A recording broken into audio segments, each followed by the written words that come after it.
ಅನ್ಯೋನ್ಯತೆಯಲ್ಲಿ ನಮ್ಮನ್ನು ಲಾಲನೆ ಪಾಲನೆ ಮಾಡಿ ಈ ಉದಯ ಕಾಲದಲ್ಲಿ ಸ್ವಾಮಿ ನಾವು ನಿನ್ನೊಟ್ಟಿಗೆ ಬರ್ಲಿಕ್ಕಾಗುವಂತೆ ನೀನು ಕೊಟ್ಟಂತ ಕೃಪಾಶೀರ್ವಾದಕ್ಕಾಗಿ ನಿನ್ನ ಪಾದಕ್ಕೆ ಕೋಟಿ ಕೋಟಿ ಸ್ತೋತ್ರವನ್ನು ಸಲ್ಲಿಸ್ತಾ ಇದ್ದೇವೆ. ಎಲೆಬಾಗಿಂತ ನಮ್ಮೆಲ್ಲರನ್ನು ಆತ್ಮದಿಂದಲೂ ಸತ್ಯದಿಂದಲೂ ಜ್ಞಾನದಿಂದಲೂ ತುಂಬಿಸು. ಯೆಶಾಯನ ಪ್ರವಾದನೆ ಗ್ರಂಥ 27ನೇ ಅಧ್ಯಾಯವನ್ನು ಧ್ಯಾನ ಮಾಡ್ಲಿಕ್ಕಾಗುವಂತೆ ನೀನು ಕೊಟ್ಟಂತ ಈ ಸಂದರ್ಭಕ್ಕಾಗಿ ನಿನ್ನ ಪಾದಕ್ಕೆ ಕೋಟಿ ಕೋಟಿ ಸ್ತೋತ್ರ ಸಲ್ಲಿತ ಹೇಳುವಂತ ಭಕ್ತನ ಮೇಲೆ ದಯವಿಡು ಕೇಳ್ತಕ್ಕಂತ ನಮ್ಮೆಲ್ಲರ ಹೃದಯಗಳಲ್ಲಿ ಕಾರ್ಯ ಮಾಡು. ತಂದೆಯ ಮಗನ ಪವಿತ್ರಾತ್ಮನ ತ್ರಯೇಕುಳ ನಾಮದಲ್ಲಿ ಈ ಸಮಯವನ್ನು ನಿನ್ನ ಪಾದಕ್ಕೆ ಒಪ್ಪಿಸಿಕೊಡುತ್ತಾ ಯೇಸುವಿನ ನಾಮದಲ್ಲಿ ಬೇಡ್ತೇವೆ ಸ್ವಾಮಿ, ಆಮೇನ್. ಶುದ್ಧ ನಾಮಕ್ಕೆ ಸ್ತೋತ್ರವಾಗಲಿ. ನಮ್ಮ ಸತ್ಯವೇದವನ್ನ ಯೆಶಾಯನ ಪ್ರವಾದನೆ ಗ್ರಂಥ 27ನೇ ಅಧ್ಯಾಯವನ್ನ ತೆಗೆದುಕೊಳ್ಳುವಣ. ಈ ಅಧ್ಯಾಯದಲ್ಲಿ ಈ ಸಮಯವನ್ನ ನೀಡಿದಂತ ಎಲ್ಲ ಹಿರಿಯ ಸೇವಕರುಗಳಿಗೂ ಸರ್ವರಿಗೂ ಯೇಸುವಿನ ನಾಮದಲ್ಲಿ ಮತ್ತು ಜೊತೆ ಸೇವಕರಿಗೂ ಕೂಡ ಸ್ನೇಹಿತರಿಗೂ ಕೂಡ ನನ್ನ ಮತ್ತೆ ಎಲ್ಲಾ ಸಭೆಯವರಿಗೂ ಕೂಡ ನಾನು ಹೃದಯಪೂರ್ವಕವಾದ ವಂದನೆಗಳನ್ನು ಸಲ್ಲಿಸುತ್ತಾ ಈ ಅಧ್ಯಾಯದಲ್ಲಿ ನಾವು 4 ಭಾಗಗಳನ್ನು ಮಾಡೋಣ. ಈ ಅಧ್ಯಾಯದಲ್ಲಿ 4 ಭಾಗಗಳು. ಮೊದಲನೇ 1ನೇ ವಚನ, ಘಟ ಸರ್ಪವನ್ನು ಕೊಂದು ಹಾಕಿದನು ಎಂಬುದಾಗಿ. 2ನೇ ಭಾಗ ಯೆಹೋವನ ದ್ರಾಕ್ಷಿ ತೋಟದ ಗೀತೆ. ಇನ್ನು 3ನೇ ಭಾಗ ಯೆಹೋವನು ಇಸ್ರಾಯೇಲರನ್ನು ಶಿಕ್ಷಿಸುವುದು. ಇನ್ನು 4ನೇದು ಇಸ್ರಾಯೇಲರ ಒಂದು ಪುನರಾಗಮನ ಎಂಬುದಾಗಿ ಅಥವಾ ಆಶೀರ್ವಾದ ಎಂಬುದಾಗಿ. ಪ್ರಿಯ ದೈವ ಮಕ್ಕಳೇ, ಈ ದಿನದಲ್ಲಿ ಮೊದಲಿನ 1 ವಚನದಲ್ಲಿ ಘಟ ಸರ್ಪವನ್ನ ಕೊಂದು ಹಾಕಿದನು. ಈ ಘಟ ಸರ್ಪವನ್ನು ಈ ಒಂದು ಪ್ರಾಣಿ ಈ 1ನೇ ವಚನದಲ್ಲಿ ನಾವು ನೋಡುವಾಗ ಯಾಕೆ ಈ ಘಟ ಸರ್ಪ ಮತ್ತು ಹೆಬ್ಬಾವುಗಳನ್ನು ಕೊಲ್ಲುವುದಕ್ಕೆ ಮುಖ್ಯ ಕಾರಣವೇನು? ಅದು ಕೀರ್ತನೆ ಭಾಗ 74ನೇ ಅಧ್ಯಾಯ 14ನೇ ವಚನ ಓದಿ. ಕೀರ್ತನೆ 74:14.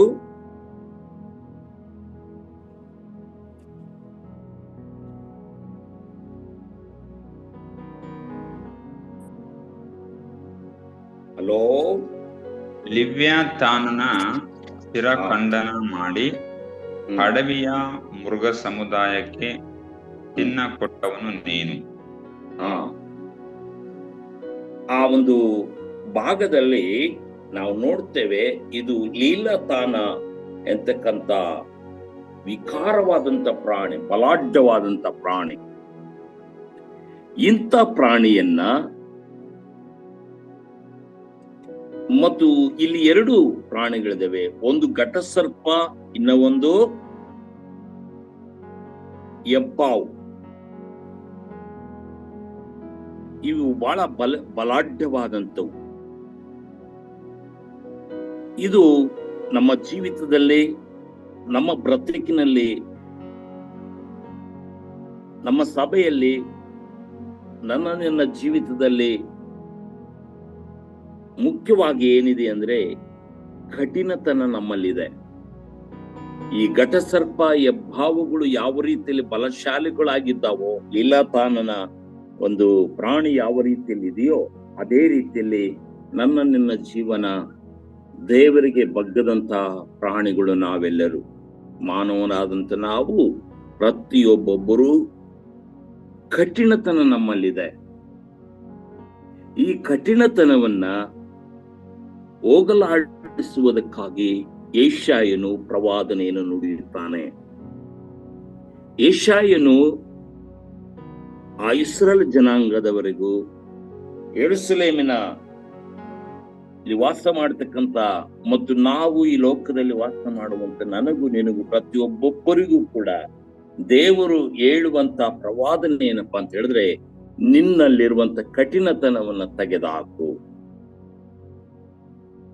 ನಿನ್ನಲ್ಲಿರುವಂತ ಒಂದು ಕಾಠಿಣ್ಯತನ ಅಥವಾ ದೇವರಿಗೆ ವಿರುದ್ಧವಾದಂತ ಕಾರ್ಯಗಳು ನಿನ್ನಲ್ಲಿ ಇರುವುದಾದ್ರೆ ಅಲ್ಲಿ ಏನ್ ಹೇಳ್ತದ ಅಂತ ಹೇಳಿದ್ರೆ, ಆ 1ನೇ ವಚನದಲ್ಲಿ ಓದಿಪ್ಪ, ಅದು 1ನೇ ವಚನ ಓದ್ರಿ.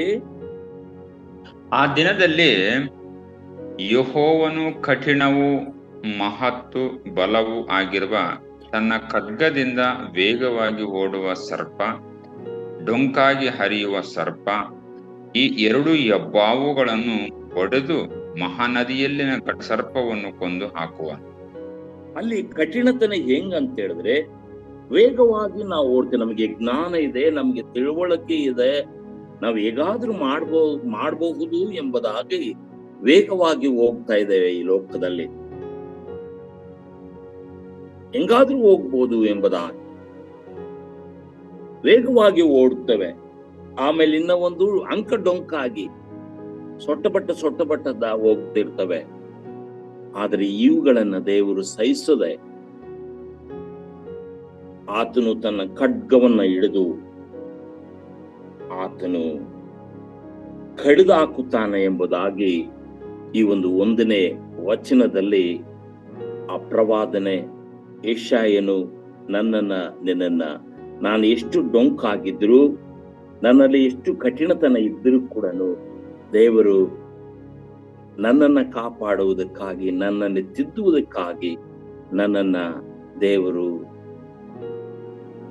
ನನ್ನಲ್ಲಿರುವಂತ ಪ್ರತಿಯೊಂದೊಂದನ್ನ ದೇವರು ತನ್ನ ಮಾತುಗಳಿಂದ ನಮ್ಮನ್ನು ಶಿಕ್ಷಿಸಿ ನಮ್ಮನ್ನು ಒಳ್ಳೆ ದಾರಿಗೆ ತರಬೇಕೆಂಬುದಾಗಿ ಆ ಘಟ ಸರ್ಪವನ್ನು ಕೊಂದು ಹಾಕುತ್ತಾನೆ ಎಂಬುದಾಗಿ ನಾವು ನೋಡುತ್ತೇವೆ. ಆ 2 ಪ್ರಾಣಿಗಳು ಬಲಾಢ್ಯವಾಗಿದ್ದರೂ ಕೂಡ ಅವುಗಳನ್ನ ಕೊಂದಾಕ್ತಾನೆ.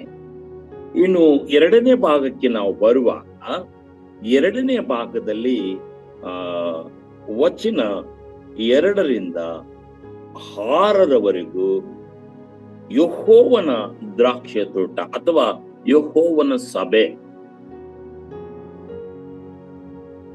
ಯೆಹೋವನ ಹೃದಯವಾಗಿರುವಂತ ನಿನ್ನ ಸಭೆ, ದೇವರು ಈ ಒಂದು 2ನೇ ವಚನದಿಂದ ಹಿಡಿದು 6ನೇ ವಚನದವರೆಗೂ ಏನ್ ಹೇಳ್ತದ ಅಂತ ಹೇಳಿದ್ರೆ, 2ನೇ ವಚನದಲ್ಲಿ ನಾವು ನೋಡ್ತೇವೆ, ಈಗೋ ವಿಹಾರ ತೋಟ ಇದರ ಕುರಿತು ಹಾಡಿರಿ, ಗಾನ ಮಾಡಿರಿ ಎಂಬುದಾಗಿ. ವಿಹಾರ ಅಂತಂದ್ರೇನು? ವಾಕಿಂಗ್, ಸುಂದರವಾದಂತ ಗಾಳಿಗಾಗಿ ಸಭೆಯಲ್ಲಿ ಮತ್ತು ನಿನ್ನ ಹೃದಯಗಳಲ್ಲಿ ದೇವರು ವಾಸ ಮಾಡುತ್ತಾನೆ. ಆತನು ಸುಂದರವಾದಂತ ಗಾಳಿ ಬರುತ್ತದೆ ಎಂಬುದಾಗಿ ಆ ತೋಟದಲ್ಲಿ ಪ್ರವೇಶ ಮಾಡ್ತಾನೆ. ಯಾವ ರೀತಿಯಲ್ಲಿ ಪ್ರವೇಶ ಮಾಡ್ತಾ ಇದೆ ಅಂತ ಹೇಳಿದ್ರೆ, ಹಾಡುಗಳ ಮುಖಾಂತರವಾಗಿ ಗಾನ ಮಾಡುತ್ತಾ, ತನ್ನ ಮನಸ್ಸು ಸಂತೋಷ ಪಡಿಸುತ್ತಾ ಆತನು ಗಾನ ಮಾಡುತ್ತಿರುವಾಗ, ಆತನ ಹಾಡಾಡುತ್ತಿರುವಾಗ ದೇವರ ವಾಕ್ಯದಲ್ಲಿ ನಾವು ನೋಡುತ್ತೇವೆ. ಯೆಶಾಯನ ಪ್ರವಾದನೆ ಗ್ರಂಥ 5ನೇ ಅಧ್ಯಾಯ 2ನೇ ವಚನ ಮಾತ್ರ ಓದುವಣ. ಯೆಶಾಯನ ಪ್ರವಾದನೆ ಗ್ರಂಥ 5ನೇ ಅಧ್ಯಾಯ 2ನೇ ವಚನದಲ್ಲಿ ಅಲ್ಲಿ ದೇವರು ಆ ತೋಟವನ್ನ ಗಮನಿಸುವುದಕ್ಕೆ ಹೋದಾಗ, ದಯವಿಟ್ಟು 2ನೇ ವಚನ ಓದೆಯ ಅನ್ನ. ಅವನು ಅದನ್ನು ಅಗತ್ಯ ಮಾಡಿ ಕಲ್ಲುಗಳನ್ನು ತೆಗೆದುಹಾಕಿ ಒಳ್ಳೊಳ್ಳೆ ದ್ರಾಕ್ಷಿಯ ಸಸ್ಯಗಳನ್ನು ನೆಟ್ಟು ಮಧ್ಯದಲ್ಲಿ ಉರುಜನ್ನು ಕಟ್ಟಿ ದ್ರಾಕ್ಷಿಯ ತೊಟ್ಟಿಯನ್ನು ಕೊರೆಯಿಸಿ ಮಾಡಿಕೊಂಡು ತೋಟವು ಒಳ್ಳೆ ದ್ರಾಕ್ಷಿ ಹಣ್ಣನ್ನು ಕೊಡುವುದೆಂದು ಎದುರು ನೋಡುತ್ತಿರಲು ಅದು ಹೊಲಸು ಹಣ್ಣನ್ನು ಇಟ್ಟಿತು. ಇಲ್ಲಿ ಆ ಪ್ರವಾದನೆ ಏನಪ್ಪಾ ಅಂತ ಹೇಳಿದ್ರೆ, ದೇವರು ಆ ತೋಟಕ್ಕೆ ಏನು ಅಗತ್ಯತೆ ಇದೆಯೋ, ಆ ತೋಟಕ್ಕೆ ಏನ್ ಮಾಡಬೇಕಾಗಿದೆಯೋ ಅಲ್ಲಿ ನೋಡ್ರಿ, ಒಳ್ಳೊಳ್ಳೆಯ ದ್ರಾಕ್ಷಿಯ ಸಸಿಗಳನ್ನು ಮತ್ತು ಒಳ್ಳೆ ನೀರನ್ನು ಹಾಯಿಸಿ ಒಳ್ಳೆ ಆ ವ್ಯವಹಾರಕ್ಕೆ ಬರುವಾಗ, ಆ ವಾಕಿಂಗ್ ಬರುವಾಗ ಅದು ಒಳ್ಳೆ ಫಲವನ್ನು ಕೊಡುತ್ತದೆ ಎಂಬುದಾಗಿ ನನ್ನ ಹೃದಯವಾಗಿರ್ಬೋದು, ನಮ್ಮ ಸಭೆಯಲ್ಲಿರುವಂತ ಎಲ್ಲಾ ವಿಶ್ವಾಸಿಗಳಲ್ಲಿ ಆಗಿರಬಹುದು, ಆತನು ಆ ವ್ಯವಹಾರಕ್ಕೆ ಹೋಗ್ತಿರುವಾಗ, ಆತನು ತಿರುಗಾಡುತ್ತಿರುವಾಗ ನಿನ್ನ ಫಲವು ಏನಾಗಿದೆ ಎಂಬುದಾಗಿ ದೇವರು ನೋಡುವಾಗ ಆ ಹೊಲಸು ಹಣ್ಣು ಬಿಡುವಂತ ನಾನು ನೀನಾಗಿದ್ದೇವೆ. ಇದಕ್ಕಾಗಿ ದೇವರು ನಿನ್ನನ್ನು ಶಿಕ್ಷಿಸುತ್ತಾನೆ. ದೇವರು ತಾನು ಹಾಡುಗಳ ಮುಖಾಂತರವಾಗಿ ತನ್ನ ಸಂತೋಷ ಭರಿತರಾಗಿ ಆ ತೋಟದಲ್ಲಿ ತಿರುಗಾಡುತ್ತಿರುವಾಗ ಅಲ್ಲಿ ದೇವರ ನಾಮಕ್ಕೆ ಸ್ತೋತ್ರವಾಗಲಿ, ಅಲ್ಲಿ ಬಹಳ ಒಳ್ಳೆಯದು. ಆ ಕೈ ಆ ತೋಟವನ್ನ ಹಿಡ್ಕೊಂಡು ಆ ಕೈಗೆ ನೋಡುತ್ತಿರುವಾಗ ದೇವರ ನಾಮಕ್ಕೆ ಸ್ತೋತ್ರ ಸಲ್ಲಿಸುತ್ತೇವೆ. ಆ ತೋಟದಲ್ಲಿ ತಿರುಗಾಡುತ್ತಿರುವಂತ ನಿನ್ನನ್ನು ಕೈ ಹಿಡಿದು ಎಳ್ಕೊಳ್ಬೇಕು ಎಂಬುದಾಗಿ ನೋಡುವಾಗ ನೀನು ಹೊಲಸು ಹಣ್ಣು ಬಿಡುತ್ತಾ ಇದ್ರೆ, ನೀನು ಕೆಟ್ಟದ್ದು ಮಾಡ್ತಾ ಇದ್ರೆ ಏನಾಗುತ್ತದೆ? 4ನೇ ವಚನದಲ್ಲಿ ದೇವರು ರೌದ್ರವು ಆತನಲ್ಲಿ ಇಲ್ಲ. ನಿನ್ನನ್ನ ಸಂಹಾರ ಮಾಡ್ಬೇಕೆಂಬುದಾಗಿ, ನಿನ್ನನ್ನು ಹಾಳು ಮಾಡ್ಬೇಕೆಂಬುದಾಗಿ ಆ ತೋಟಕ್ಕೆ ಬರಲಿಲ್ಲ. ಆ ಮುಳ್ಳುಗಳನ್ನು ತೆಗೆದು ಅದನ್ನ ಕೆಲಸ ಮಾಡ್ಬೇಕೆಂಬುದಾಗಿ ಬರುವಾಗ 5ನೇ ವಚನ ಓದಿ ಬ್ರದರ್. ಹಲೋ. ಬೇಡವಾದರೆ ಆ ಶತ್ರುಗಳು ನನ್ನ ಬಲವನ್ನು ಶರಣು ಹೊಂದಲಿ, ನನ್ನ ಸಂಗಡ ಸಮಾಧಾನಕ್ಕೆ ಬರಲಿ, ನನ್ನೊಡನೆ ಸಂಧಿ ಮಾಡಿಕೊಳ್ಳಲು. ನೀವು ಏನು ಮಾಡಿದ್ರು ಪ್ರಾರ್ಥನೆ ಮಾಡು ಎಂಬುದಾಗಿ ಹೇಳ್ತಾ ಇದ್ದೆ. ನಿನ್ನಲ್ಲಿ ಹೊಲಸಿದೆಯಾ? ನಿನ್ನಲ್ಲಿ ಕಾಠಿಣ್ಯತನ ಇದೆಯಾ? ಆದರೆ ದೇವರೊಟ್ಟಿಗೆ ನೀನು ಸಂಧಾನ ಮಾಡಿಕೋ ಎಂಬುದಾಗಿ, ನೀನು ದೇವರಿಗೆ ಪ್ರಾರ್ಥನೆ ಮಾಡು ಎಂಬುದಾಗಿ. ಅಲ್ಲಿ ಪ್ರವಾದನೆ ಹೇಳುವಂತ ಕಾರ್ಯವೇನಪ್ಪಾ ಅಂತ ಹೇಳಿದ್ರೆ 2ನೇ ಭಾಗದಲ್ಲಿ ಆತನು ನಿನ್ನನ್ನು ಶಿಕ್ಷಿಸುವುದಿಲ್ಲ, ಆತನು ಅವರ ಪಾಪಗಳನ್ನ ನೋಡ್ತಾ ಇದ್ದಾನೆ, ಅವರ ಆ ಪಾಪದ ಖಂಡನೆಯನ್ನು ಆತನು ಮಾಡ್ತಾ ಇದ್ದಾನೆ. 2ನೇ ಭಾಗದಲ್ಲಿ ನಾವು ನೋಡುವಾಗ ಬೇಡವಾದರೆ ಶತ್ರುಗಳು ನನ್ನ ಬಲವನ್ನು ಹೊಂದಲಿ, ಅಂದ್ರೆ ದೇವರ ಪ್ರಾರ್ಥನೆ ಮಾಡು ಎಂಬುದಾಗಿ ಹೇಳ್ತಾ ಇದ್ದಾನೆ 5ನೇ ವಚನದಲ್ಲಿ. ನೀನು ಮುಳ್ಳು ಫಲವನ್ನು ಕೊಡಬೇಡ. ನಿನಗೆ ಯಾವ್ದು ಬೇಡದ್ರು ನೀನು ಪ್ರಾರ್ಥನೆ ಮಾಡು, ಆವಾಗ ನನ್ನನ್ನು ಸಂಧಿಸಿಕೋ ಎಂಬುದಾಗಿ ದೇವರು ಆ ಒಂದು ವ್ಯವಹಾರದಲ್ಲಿ, ಆ ಒಂದು ವಾಕ್ಯನಲ್ಲಿ, ಆ ಒಂದು ಸಭೆಗೆ ಹೇಳುವಂತ ಮಾತುಗಳು ಏನಪ್ಪಾ ಅಂತ ಹೇಳಿದ್ರೆ, ನನ್ನಲ್ಲಿ ರೌದ್ರ ಅವತಾರವಿಲ್ಲ, ನನ್ನಲ್ಲಿ ಕಾಠಿಣ್ಯತನ ಇಲ್ಲ, ಇನ್ನು ಬೇಡ ಅದನ್ನ ನೀನು ಪ್ರಾರ್ಥನೆ ಮಾಡು, ಇನ್ನು ಒಳ್ಳೇದು ಮಾಡ್ತೀನಿ ನಾನು ಎಂಬುದಾಗಿ ಸಭೆಗೂ ಮತ್ತು ನಿನ್ನ ಹೃದಯಕ್ಕೂ ದೇವರು ಹೇಳುವಂತವನಾಗಿದ್ದಾನೆ. ನಿನ್ನ ಅಂತರಾತ್ಮಕ್ಕೆ ಕೂಡ ಆತನು ಪ್ರೋತ್ಸಾಹವನ್ನು ನೀಡುವವನಾಗಿದ್ದಾನೆ. ಆದ್ರೂ ಕಾಲಕ್ಕೂ ಅದು ಏನ್ ಮಾಡ್ತದ ಅಂತ ಹೇಳಿದ್ರೆ, ಒಂದು ವೇಳೆ 6ನೇ ವಚನದಲ್ಲಿ ನಾವು ನೋಡುವಾಗ, ಬೇರೂರುವುದು, ಇಸ್ರಾಯೇಲು ಹೂ ಬಿಟ್ಟು ಚಿಗುರುವುದು, ಆ ವೃಕ್ಷವು ಭೂಮಂಡಲದಲ್ಲ ಫಲದಿಂದ ತುಂಬಿಸುವುದು. ಇಷ್ಟೆಲ್ಲ ನಾನು ಮಾಡ್ತೀನಿ.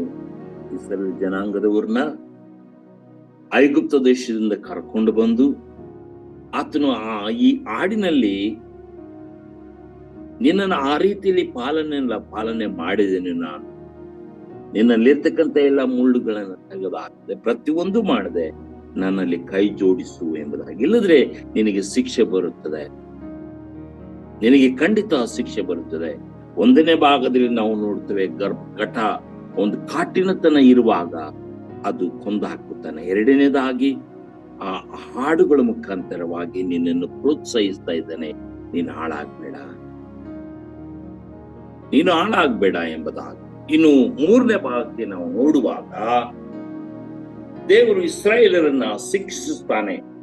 ಅಂದ್ರೆ ಇಸ್ರಾಯೇಲರನ್ನ ಆತನು ಹೊಡೆಯುವುದಕ್ಕೆ ಮುಖ್ಯ ಕಾರಣ ಏನಂತ ಹೇಳಿದ್ರೆ 9ನೇ ವಚನದಲ್ಲಿ, ಬ್ರದರ್ 9ನೇ ವಚನ ಓದಿ. ಈಗಿರಲು ಯಾಕೋಬ್ಯರು ಯಜ್ಞವೇದಿಯ ಕಲ್ಲುಗಳನ್ನೆಲ್ಲ ಸುಣ್ಣದಂತೆ ಪುಡಿ ಪುಡಿ ಮಾಡಿ ಆಶೇರವೆಂಬ ವಿಗ್ರಹ ಸ್ತಂಭಗಳನ್ನು ಸೂರ್ಯ ಸ್ತಂಭಗಳನ್ನು ಇನ್ನೂ ಪ್ರತಿಷ್ಠಿಸದೆ ಹೋದರೆ ಅದೇ ಅವರ ಅಧರ್ಮಕ್ಕೆ ಪ್ರಾಯಶ್ಚಿತ್ತವಾಗುವುದು ಮತ್ತು ಅವರ ಪಾಪ ಪರಿಹಾರಕ್ಕೆ ಗುರುತಾದ ಪೂರ್ಣ ಫಲವೂ ಇದೆ. ನೋಡ್ರಿ, ಯಾವ ರೀತಿಯಲ್ಲಿ ಅದು ಇನ್ನೂ ಪಾಪದ ಕಾರ್ಯಗಳನ್ನು ಹೆಚ್ಚು ಮಾಡ್ತಾ ಹೋಗ್ತಾ ಇದೆ. ಪ್ರವಾದನೆ ಹೇಳುವಂಥದ್ದು, ಇಷ್ಟೆಲ್ಲಾ ಕಾಟುಣಿತನ ಇದ್ದಿರ ಕಾಲಕ್ಕೂ, ದೇವರಿಗೆ ಸರಿಯಾದ ಪ್ರಾರ್ಥನೆ ಮಾಡದೆ ಹೋದ ಕಾಲಕ್ಕೂ, ನೀನು ಸುಣ್ಣದ ಕಲ್ಲಾಗಿ ನಿನ್ನನ್ನೆಲ್ಲ ಪುಡಿ ಪುಡಿ ಮಾಡಿಬಿಡ್ತೀನಿ.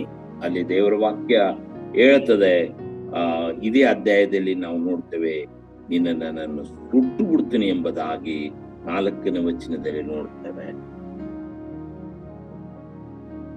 ಯೆಶಾಯನು ಇಷ್ಟೆಲ್ಲ ನಿನ್ನಲ್ಲಿ ಕಠಿಣತನ, ನಿನ್ನಲ್ಲಿ ಹೊಲಸು ಹಣ್ಣು, ನಿನ್ನಲ್ಲಿ ದರಿದ್ರತನ ಇದ್ರೆ ನಾನು ನಿನ್ನನ್ನು ಸುಟ್ಟು ಹಾಕಿಬಿಡ್ತೀನಿ, ನಾನು ನಿನ್ನನ್ನು ಕೊಂದು ಹಾಕಿಬಿಡ್ತೀನಿ ಮತ್ತು ನಾನು ನಿನ್ನನ್ನು ಪುಡಿ ಪುಡಿ ಮಾಡಿಬಿಡ್ತೀನಿ ಎಂಬುದಾಗಿ ದೇವರು ಎಷ್ಟು ಕಠಿಣತನದಲ್ಲಿ ತಿದ್ದಿದಾಗಲೂ ಕೂಡ, ಪ್ರಿಯ ದೇವರ ಮಕ್ಕಳೇ, 4ನೇ ಭಾಗವನ್ನು ನೋಡುವಾಗ 3 ಭಾಗಗಳಲ್ಲಿ ದೇವರು ನಮ್ಮನ್ನು ತಿದ್ದುತ್ತಾನೆ. ಒಂದು, ನಾವು ಅಂಕು ಡೊಂಕಾಗಿದ್ದ ಕಾಲಕ್ಕೂ ಆ ಪ್ರವಾದನೆ ಹೇಳ್ತಾನೆ. 2ನೇದಾಗಿ ಹಾಡುಗಳ ಮುಖಾಂತರವಾಗಿ ನಿನ್ನನ್ನು ಪ್ರೋತ್ಸಾಹಿಸ್ತಾನೆ, ವ್ಯವಹಾರದ ಮುಖಾಂತರವಾಗಿ ನಿನ್ನನ್ನು ಲಾಲನೆ ಪಾಲನೆ ಮಾಡ್ತಾನೆ. ಇನ್ನು 3ನೇದಾಗಿ, ನೀನು ಇಷ್ಟ ಆದ್ರ ಕಾಲಕ್ಕೂ ನಿನ್ನನ್ನ ಪುಡಿ ಪುಡಿ ಮಾಡ್ತೇನೆ, ನಿನ್ನನ್ನು ಬಿಡುವುದಿಲ್ಲ ಎಂಬುದಾಗಿ ಎಷ್ಟೋ ರೀತಿಯಲ್ಲಿ ಶಿಕ್ಷೆ ಕೊಡುತ್ತೇನೆ ಎಂಬುದಾಗಿ ಹೇಳಿದ್ರ ಕಾಲಕ್ಕೂ ಮುಂದಿನ 2 ವಚನಗಳು ಅಂದ್ರೆ 12, 13 ವಚನಗಳು ಏನಪ್ಪಾ ಅಂತ ಹೇಳಿದ್ರೆ ಅದು ಆಶೀರ್ವಾದ ಕೊಡುತ್ತಾನೆ. ಎಷ್ಟು ಕಠಿಣತೆ ಇದ್ರ ಕಾಲಕ್ಕೂ, ನಿನ್ನಲ್ಲಿ ಎಷ್ಟೇ ಒಂದು ಬಾಧ ವೇದನೆ ಇದ್ರ ಕಾಲಕ್ಕೂ ನಿನಗೆ ಆಶೀರ್ವಾದವು. 4ನೇದು ಬ್ರದರ್, 4ನೇ ತೋರಿಸಿ 4ನೇ ಭಾಗಕ್ಕೆ ನಾವು ನೋಡುವಾಗ ಇಸ್ರಾಯೇಲರ ಪುನರಾಗಮನ ಅಥವಾ ಇಸ್ರಾಯೇಲರ ಒಂದು ಆಶೀರ್ವಾದ ಯಾವ ರೀತಿಯಲ್ಲಿ ಇರುತ್ತದೆ ಬ್ರದರ್? 12, 13 ಓದಿ. ಇಸ್ರಾಯೇಲರ ಆಶೀರ್ವಾದ ಯಾವ ರೀತಿಯಲ್ಲಿ ಇರುತ್ತದೆ ಎಂಬುದ ದೇವರ ಇಸ್ರಾಯೇಲರೇ, ತುಂಬಿ ತುಳುಕುವ ಎಫ್ರೋಟಿಸ್ ನದಿಯಿಂದ ಐಗುಪ್ತ ದೇಶದ ನದಿಯವರೆಗೆ ಯೆಹೋವನು ತೆನೆಗಳನ್ನು ಹೊಕ್ಕುವ ದಿನವು ಬರುತ್ತದೆ. ಆಗ ನಿಮ್ಮನ್ನು ಒಬ್ಬೊಬ್ಬರನ್ನಾಗಿ ಆರಿಸುವನು. ಆ ದಿನದಲ್ಲಿ ದೊಡ್ಡ ಕೊಂಬನ್ನುವುದಲು ಅಶೂರದಲ್ಲಿ ಹಾಳಾದವರು, ಐಗುಪ್ತ ಸೀಮೆಯಲ್ಲಿನ ದೇಶ ಭ್ರಷ್ಟರಾದವರು ಬಂದು ಪರಿಶುದ್ಧ ಪರ್ವತದ ಯೆರೂಸಲೇಮಿನಲ್ಲಿ ಯೆಹೋವನ ಮುಂದೆ ಅಡ್ಡ ಬೀಳುವರು. ಎಷ್ಟೇ ಕಾಠಿಣ್ಯತನ ಇದ್ದ ಕಾಲಕ್ಕೂ ದೇವರು ನಮ್ಮನ್ನು ಕೈ ಬಿಡುವುದು ಎಂಬುದಾಗಿಯೇ ಈ ಒಂದು ಯೆಶಾಯನ ಪ್ರವಾದನೆ ಗ್ರಂಥವಾಗಿದೆ. ಈ ಒಂದು 27ನೇ ಗ್ರಂಥ ನಮ್ಮಲ್ಲಿ ಎಷ್ಟೇ ಕಾಠಿಣ್ಯತನದಲ್ಲಿದ್ರು, ನಾವು ಯಾವ ಫಲವನ್ನು ಕೊಡದೇವರಾಗಿದ್ದರೂ ಕೂಡ ದೇವರು ನಮ್ಮನ್ನು ಎಷ್ಟು ಶಿಕ್ಷೆ ಮಾಡಿದ್ರ ಕಾಲಕ್ಕೂ ದೇವರು ನಮ್ಮನ್ನು ಕೈ ಬಿಡುವುದಿಲ್ಲ. ದೇವರು ನಮ್ಮನ್ನು ಕಾಪಾಡ್ತಾನೆ, ನಮ್ಮನ್ನು ರಕ್ಷಿಸುತ್ತಾನೆ, ನಮ್ಮನ್ನು ಪೋಷಣೆ ಮಾಡುತ್ತಾನೆ ಎಂಬುದಾಗಿಯೇ ಈ ದಿನದ ಮುಖ್ಯ ಪಾಠ. ದೇವರು ನಮ್ಮನ್ನು ಈ ಮುಂಜಾನೆ ವೇಳೆಯಲ್ಲಿ 135ನೇ ದಾವಿದನ ಕೀರ್ತನೆಯನ್ನ ನಾವು ಓದುವಾಗ ಅಲ್ಲಿ ದೇವರು ಲಾಲನೆ ಪಾಲನೆ ಮಾಡುತ್ತಾ ನಮ್ಮನ್ನು ಪೋಷಿಸಿ 135ನೇ ದಾವಿದನ ಕೀರ್ತನೆಯಲ್ಲಿ ನಾವು ನೋಡುವಾಗ ನಮ್ಮನ್ನು ಆತನು ಲಾಲನೆ ಪಾಲನೆ ಮಾಡುತ್ತಾ ನಮ್ಮನ್ನು ಪೋಷಿಸುತ್ತಾನೆ ಎಂಬುದಾಗಿ ಅಲ್ಲಿ ನಾವು ಈ ಮುಂಜಾನೆ ವೇಳೆಯಲ್ಲಿ ನಾವು ಧ್ಯಾನ ಮಾಡ್ತಾ ಇದ್ದೀವಿ. ಸೃಷ್ಟಿಕರ್ತನು ಪರಿಪಾಲಕನಾಗಿರುವ ದೇವರಿಗೂ ನಾವು ಯಾವತ್ತೂ ಆತನ ಮಂದಿರದಲ್ಲಿ, ಆತನ ಅಂಗಳಗಳಲ್ಲಿ ಸೇವೆ ಮಾಡುವಂತ ಭಕ್ತರಾಗಿ, ಆತನು ನಮ್ಮನ್ನು ಲಾಲನೆ ಪಾಲನೆ ಮಾಡುವಂತ ಭಕ್ತನಾಗಿ ನಮ್ಮನ್ನು ಆರಿಸಿಕೊಂಡಿರುವುದರಿಂದ ನಾವು ಆತನ ಎಷ್ಟೇ ಕಠಿಣತನದಲ್ಲಿದ್ದರೂ ಕೂಡ ನಮ್ಮನ್ನು ದೇವರು ಕೈ ಬಿಡುವುದಿಲ್ಲ, ನಮ್ಮನ್ನು ಪೋಷಿಸ್ತಾನೆ. ಆ ಇಸ್ರೇಲ್ ಜನಾಂಗದವರನ್ನ ಯಾವತ್ತೂ ಕೈ ಬಿಡಲಿಲ್ಲ. ಇವತ್ತು ನಿನ್ನನ್ನು ಕೂಡ ದೇವರು ಕೈ ಬಿಡಲಾರನು. ನಮಗೆಷ್ಟೇ ಒಂದು ಕಷ್ಟ ಕಣ್ಣೀರಿದ್ರಿ ಕಾಲಕ್ಕೂ ದೇವರು ನಮ್ಮನ್ನು ಕೈ ಬಿಡುವುದಿಲ್ಲ. ತನ್ನ ಹಸ್ತದಲ್ಲಿ ನಮ್ಮನ್ನು ಪೋಷಿಸಿ ರಕ್ಷಿಸ್ತಾನೆ. ಈಗ ತಾನೇ ದೇವರು ನಮ್ಮನ್ನು ಯಾವತ್ತೂ ಕೈ ಬಿಡುವುದಿಲ್ಲ. ನಮ್ಮನ್ನು ಯಾವಾಗಲೂ ಎಷ್ಟೇ ಕಷ್ಟ ಇದ್ರು, ಎಷ್ಟೇ ಬಾಧೆ ಇದ್ರು ಕಾಲಕ್ಕೂ ದೇವರು ನಮ್ಮನ್ನು ರಕ್ಷಿಸುತ್ತಾನೆ. ಯಾಕಂದ್ರೆ ಆತನ ಪರಿಶುದ್ಧವಾದಂತ ಪಟ್ಟಣದಲ್ಲಿ ನಾವೆಲ್ಲರೂ ಪ್ರಾರ್ಥನೆ ಮಾಡಬೇಕಷ್ಟೇ, ಅಡ್ಡ ಬೀಳ್ಬೇಕೆಂಬುದಾಗಿ ಕೊನೆಯ ಮಾತಿನಲ್ಲಿ ಹೇಳ್ತದೆ. ನಾವು ಪ್ರಾರ್ಥನೆ ವೀರರಾಗಿದ್ರೆ ನಮ್ಮಲ್ಲಿರುವಂತ ಎಲ್ಲಾ ಆ ಒಂದು ಹೊಲಸುತನವನ್ನ ದೇವರು ತೆಗೆದಾಕ್ತಾನೆ. ನಮ್ಮನ್ನು ಸುಟ್ಟ ಹಾಕದ ಹಾಗೆ, ನಮ್ಮನ್ನು ಪುಡಿ ಮಾಡದ ಹಾಗೆ ದೇವರು ನಿನ್ನನ್ನ ಈ ಲೋಕದಲ್ಲಿ ಬದುಕಿಸಿರುವುದಕ್ಕಾಗಿ ದೇವರಿಗೆ ಕೃತಜ್ಞತೆ ಸಲ್ಲಿಸೋಣ. ಇದೇ ಯೆಶಾಯನ ಪ್ರವಾದನೆ ಗ್ರಂಥ 27ನೇ ಅಧ್ಯಾಯದಲ್ಲಿ ಇರ್ತಕ್ಕಂಥ ಮುಖ್ಯ ಪಾಠ ಏನಪ್ಪಾ ಅಂತ ಹೇಳಿದ್ರೆ, ನಾನು ಅಂಕು ಡೊಂಕಾಗಿದ್ದರೂ ಕೂಡ, ನಾನು ಎಂತ ಬಲಾಢ್ಯನಾಗಿದ್ದರೂ ಕೂಡ ನನ್ನನ್ನ ಆತನು ಸಂಹಾರ ಮಾಡ್ತಾನೆ, ನನ್ನನ್ನು ತಿದ್ದುತ್ತಾನೆ. ಸಂಹಾರ ಮಾಡುವುದಕ್ಕಿಂತ ನನ್ನನ್ನು ತಿದ್ದುತ್ತಾನೆ. ಮತ್ತು ಆತನು ನಮ್ಮ ಹೊಲಸು ಹಣ್ಣು ಬಿಟ್ಟರ ಕಾಲಕ್ಕೂ ಆತನು ಮತ್ತೆ ತಿರುಗಿ ನಮ್ಮನ್ನು ಕಾಪಾಡಿ ಪೋಷಿಸ್ತಾನೆ.